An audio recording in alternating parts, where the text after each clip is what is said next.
Assalamu alaikum wa rahmatullahi ta'ala wa barakatuh. Peace and blessings of the Almighty Creator be upon you.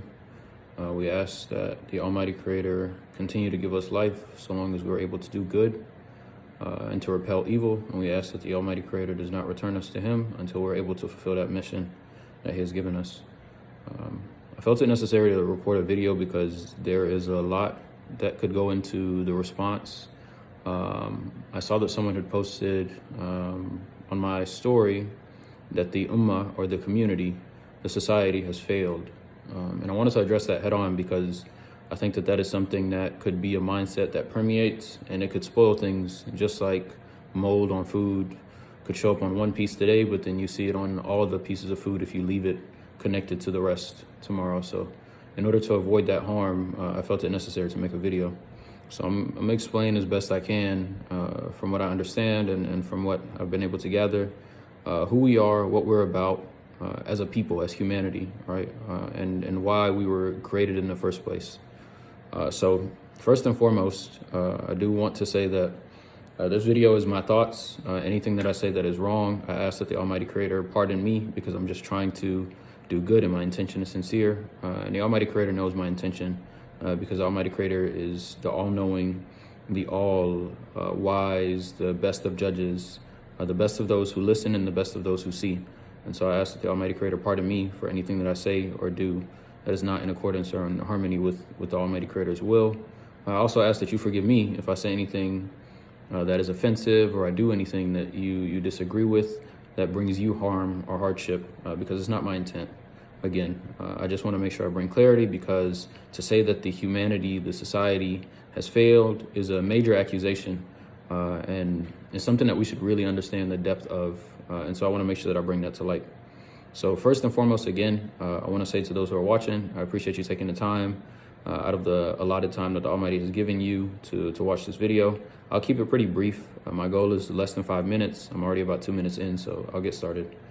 I begin in the name of the Almighty, and I ask that He sends His peace, perfect prayers, blessings upon the Prophet that was the last of the prophets, Muhammad ibn Abdullah, and I ask that He sends His peace, prayers, and perfect blessings upon all of those who strive in His way to reveal the truth and to repel falsehood. The first thing I want to address is mankind as a whole, our purpose. When we think about this from a perspective without revelation, it seems pretty obvious to us initially that sustaining ourselves is important, right?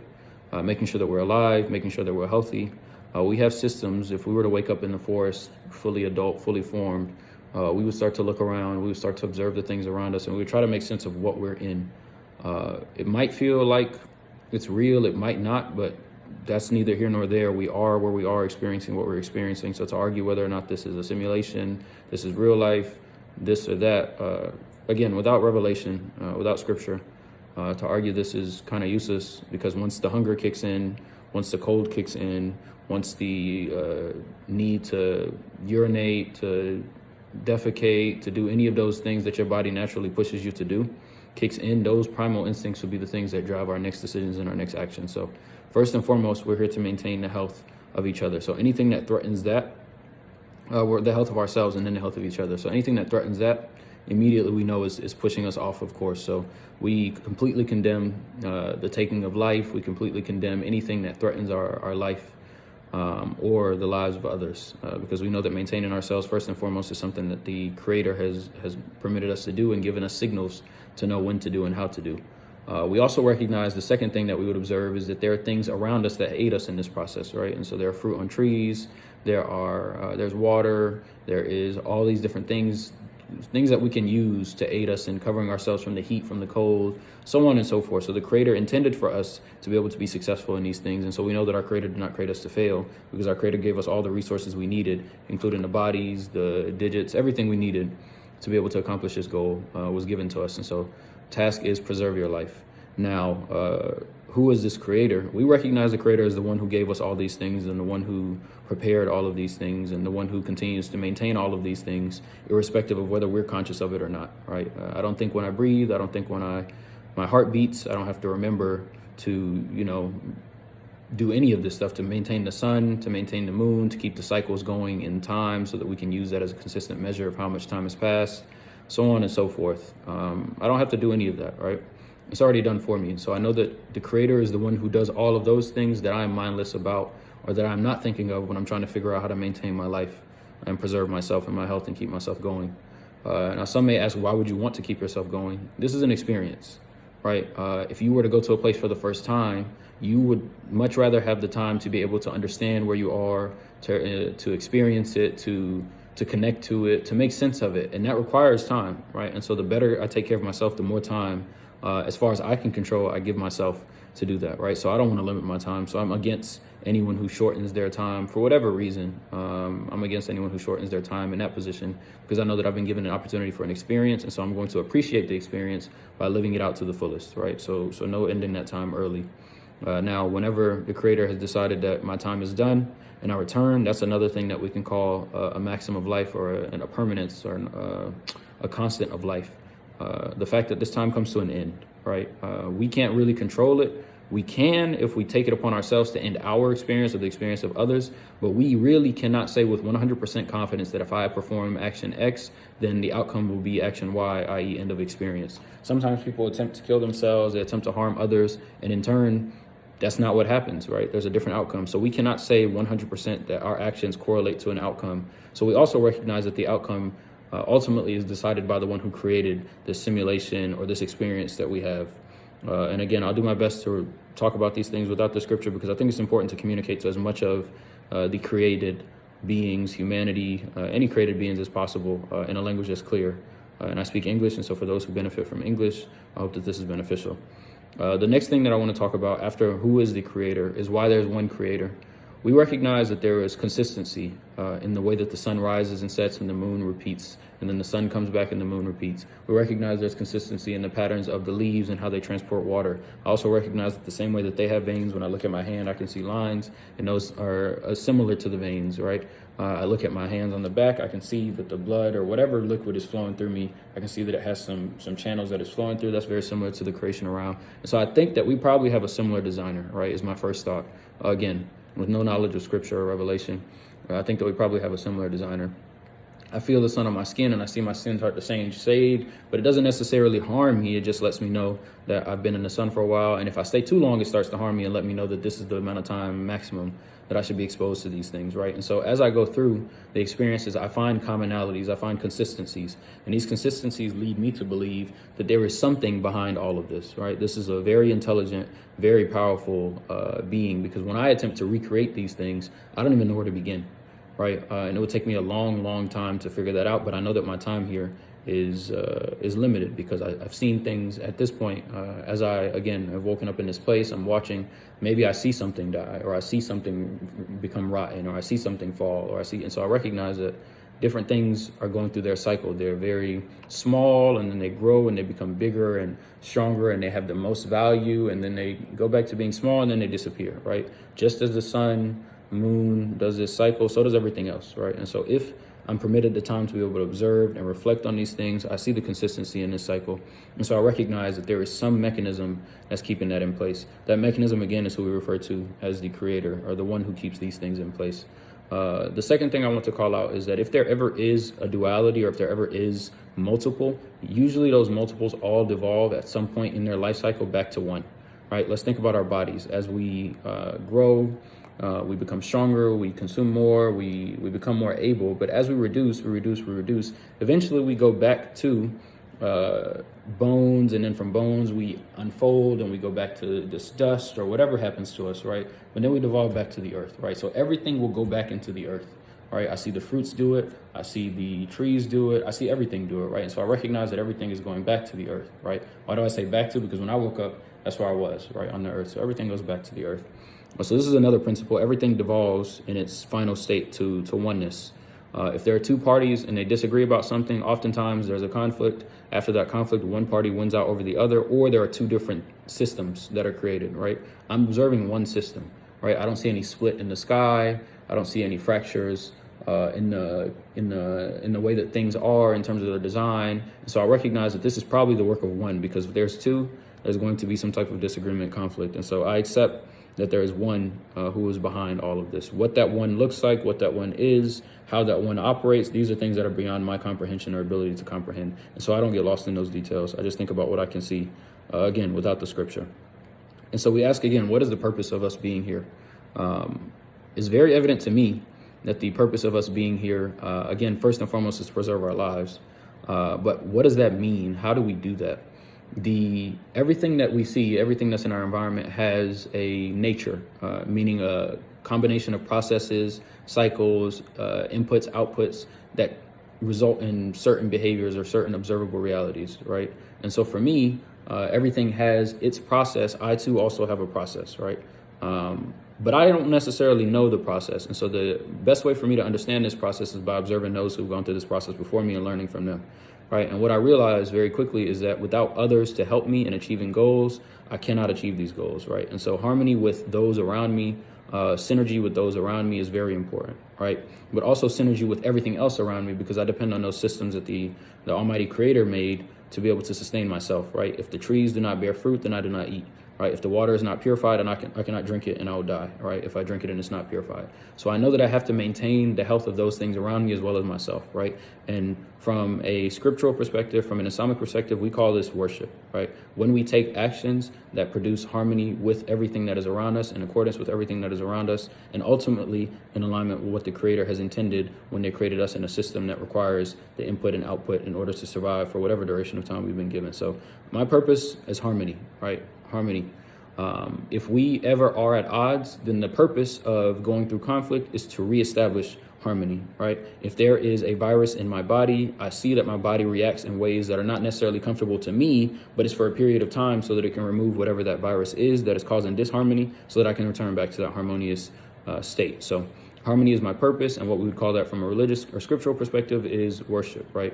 Worship in the sense that we're appreciating what we've been given, we're valuing it, we're taking the time to understand it, and we're making the most of it, because it's an experience that's a gift. It's not an experience that we had to have. There was no reason. It's not of my own thought or a decision that I came. It was only through the gift of the one who created me that I came, right? And that gift comes with, like we said, its fair share of burdens. But again, we hope that those burdens are always aimed towards bringing us to a harmony, right? So if I go through a suffering, it is in order for me to purify myself, purge myself of whatever difficulty or whatever virus, so to speak, is plaguing me, so that I can return to harmony. And I recognize at the beginning of this, I said 5 minutes, but I'm going to try to stick to 20 now. I'm going to ask for your forgiveness and an increase in the amount of time I have. So that's what we recognize. So now we've talked about purpose. We've talked about the Creator. We've talked about the experience and how we know there is one. Now we talk about the fact that there is a society that is working towards maintaining this harmony, right? So what happens when there's a disharmony, right? There are two ways that can go, like we mentioned in the example of the multiple creator situation. And there could be other ways, right? But to generalize it, there are two ways it could go. Either harmony can be established, or harmony will not be established, right? If harmony is not established, then that means that there is a constant state of distress, right? So imagine a person who has an illness, and instead of getting better from their illness, they're constantly in that state of distress or declining in their condition, right? Meaning that their body is losing its functionality. They're no longer able to control the appendages. They're no longer able to do the things that they're due. They're losing motor functions. That means their body is on the way to its end, right? It's devolving to return to that dust that we talked about, to settle back into the earth.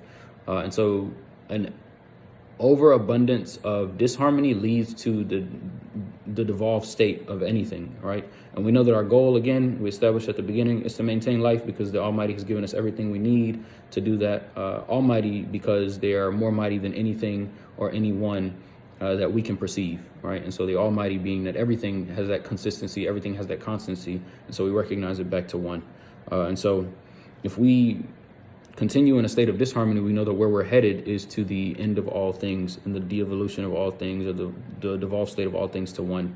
And so we know for as long as we can, we try to maintain the diversity in our environment, the diversity in ourselves, so that we can have a longevity in terms of this experience. So disharmony brings about the death, so to speak, of things. Harmony continues the life, so to speak, of things. And so we want to have more life, to have more experience. And so we seek the harmony. And having more life, having more experience, ultimately is a show of gratitude to the one who created us and gave us the experience in the first place. If someone gave me a gift and I said thank you, and then I put it to the side immediately, it might seem to that person like I don't really appreciate it, because I didn't immediately start to implement it in my life. it hasn't brought value to me. Whereas if someone gave me a gift and I immediately began to use it, to consume it in whatever way, or to make the most of it, they would see immediately that they had brought something of value to my life, and they would be grateful to me for being grateful to them, right? And this is the relationship that we have with the Creator.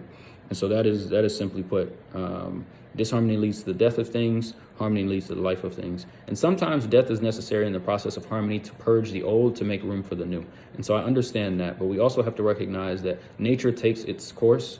These systems, these processes are already in place. We do not have to accelerate or decelerate these things because we do not control time, right? And so the acceleration or deceleration of these things is not our prerogative.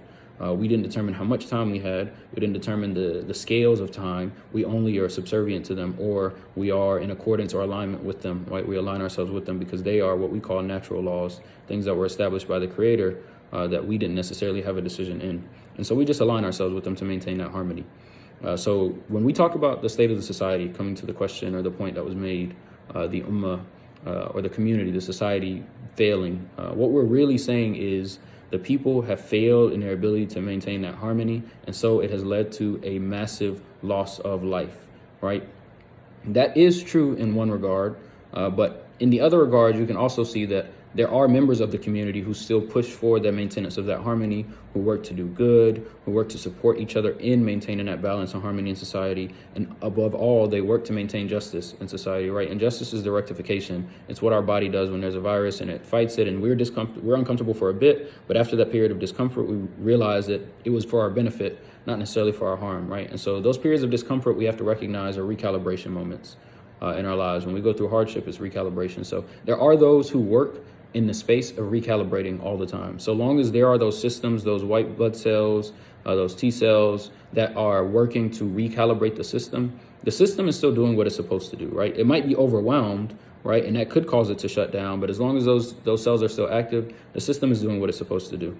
And so we have many examples, like I said, across the scriptures of how the system was recalibrated, either by the assistance of the Creator through sending stronger antivirus, so to speak, or a stronger reminder to help us remember to recalibrate, or through examples of the system itself shutting portions down or eliminating blood flow to certain areas to get rid of cancerous cells, or so on and so forth, to make sure that the system didn't completely devolve and so that it could return to this harmony, right? And those stories you can read. I won't go into those stories too much.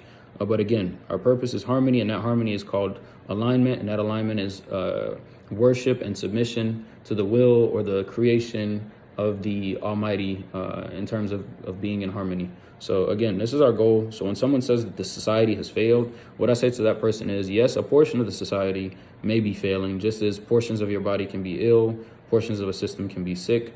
But what we have to recognize is so long as there are systems that are countering those portions of our body that are ill, or trying to reestablish that harmony in those portions of our body that are ill, the system is doing what it's supposed to do. The system is always in that constant state of repair and restore, and then damage, repair, restore, damage. This is the way that the system works, right? We look outside and we see that the tree grows strong, it bears fruit, it drops the fruit are either eaten or they die, right? And then the fruit, after they are eaten or they decompose, and once they decompose, they return back to the earth to provide the nourishment for the next tree that's going to bear the next fruit, right? So we see this as a cycle. So don't get caught in the very close view, the microscopic view of the system. You have to look at the system as a whole and recognize that maybe the reason that we're seeing so much of this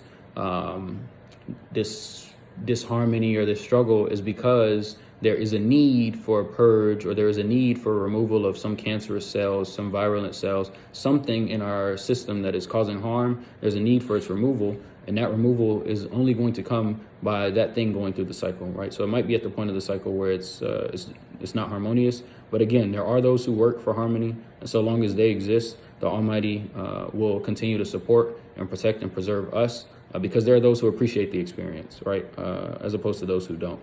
So I ask that we remember that regardless of whether this is a simulation or not, regardless of whether what we're going through is clear to us or not, we have to recognize that so long as there are those that work for the harmony, for the preservation of life, for the celebration and the appreciation of what we've been given, and they work against those virulent cells, those things that like to cause disruption or like to lead to that decomposition, devolution, devolving of the state that we're in order to end the experience, then we have to recognize that there still is the balance, there still is that harmony push.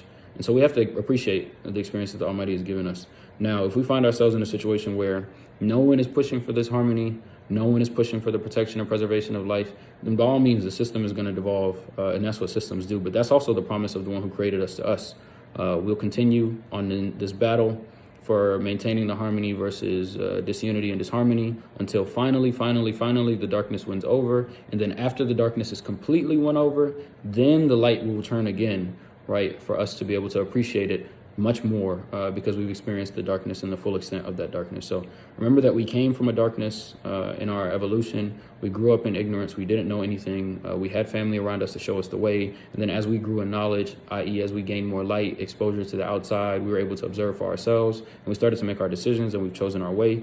For those who have chosen harmony and maintenance of harmony, I ask that the Almighty continue to bless you with abundance because you've chosen to maintain that harmony.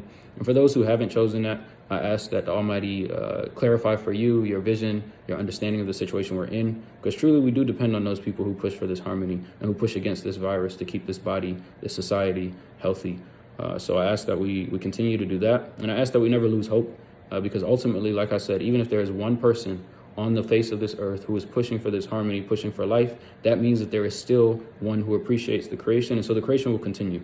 If there is none, then that is the end of the creation. So I am hopefully one of those who push for that harmony. And so using myself as example, I believe that we are still working towards good, even if the condition has gotten worse, the virus has gotten worse, the sickness has gotten very bad.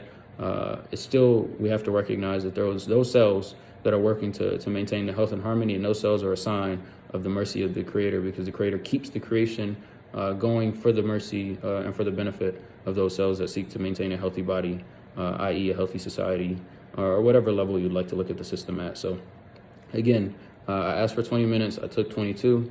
I ask that you forgive me for that, but I just want to make sure I respond in full. I'm going to post this on YouTube, and then I will post a link in my story so that anyone who wants to benefit can benefit. But I ask that we continue to be grateful for this opportunity we've been given at life. And I ask that we recognize that when death reaches us, when the final darkness reaches us, that we know that there's going to be a light again. And then we'll be told about how well we maintained or didn't maintain this harmony. And ultimately, that is the day we expect so that we can be graded for our performance as part of a body. So remember that day and make sure that everything you do is focused on making sure that when that day comes, where you'll be evaluated, where you'll actually get to hear from your Creator directly how you did, that you're prepared and you know that what you've done in preparation or in anticipation of that day is a benefit to you on that day. So please make sure that's kept in mind. I ask that the Almighty forgive me for anything that I've said or done that is displeasing. I ask the Almighty forgive me for anything I've said or done that is in disharmony with the system, with the creation, with the intention. And I ask that we remember that we are a part of something bigger than what we can perceive. And so we must remain patient, we must remain hopeful, and we must continue to push forward so that when we reach that day, we know that what we did was always for the sake of the harmony of the society, of the creation, and ultimately in accordance with the will of the one who sent us here. Please read the letters that the Almighty has sent us. Those are called scriptures. Please look at the example of those who sought to be the foremost or the most harmonious of us so that we can learn from their ways. And please follow in their footsteps, because that truly means that you're sincere in your desire for that harmony with the society and ultimately in alignment of the will of the Creator. So please be sincere in that. Thank you. Peace.